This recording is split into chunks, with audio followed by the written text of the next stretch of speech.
You dress all in black.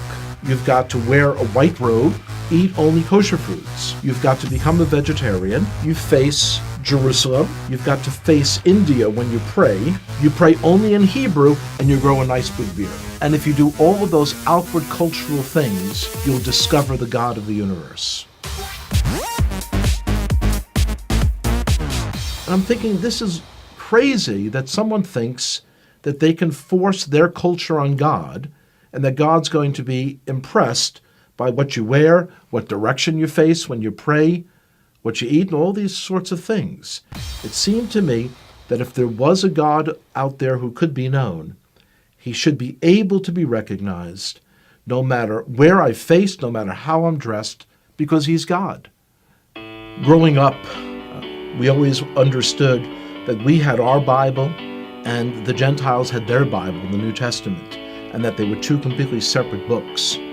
Because the only people I knew who were believers in Jesus were all people in our public school who were Italian Catholic, I imagined that Jesus was Italian. And so the understanding that he's actually Jewish was a shock. And then to hear that the New Testament was written by Jews, I couldn't believe it. My expectation was that the New Testament was like my grandparents had told me. It was a book on how to persecute the Jews, and it's something you should stay away from.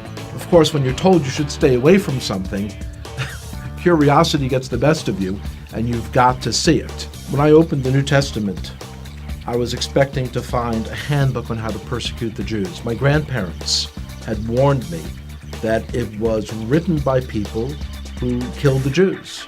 That's what I was expecting to see, and yet when I'm opening it, I'm reading a story written by Jews about Jewish people. The New Testament was a fascinating book. And so as I opened this book in the library, I kind of looked around, made sure that none of my friends had seen me taking a Christian Bible off the shelf. And I opened it. Here's the first sentence. It says, "This is the genealogy of Jesus the Messiah, the son of David, the son of Abraham." So 3 people are mentioned, and they're all Jewish. I was very shocked. And as I continued to read, I'm reading the story of a Jewish man who was born in a Jewish village, in a Jewish country, and one day walks into a synagogue and announces that he is the Messiah. The more I read the words of Jesus, the more I became attracted to him. It was as beautiful as anything I had ever read in any other part of the Bible. As I came to faith that Yeshua, that Jesus was the Messiah, it was clear that that was the most Jewish thing I could do. This is not a person who's a renegade to our people. This is the one who was promised in our Bible, the 53rd chapter of Isaiah. It is astonishing. If you would just read that chapter, just without the Bible being around it, you would say, oh, this is some Christian Bible. This is Jesus. When you realize, though, that it's in the middle of our Bible, our Jewish Bible.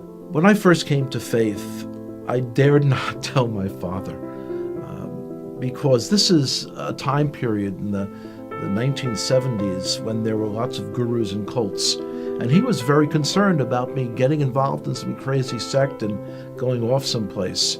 So I waited for months, and when I finally told him, he was very skeptical.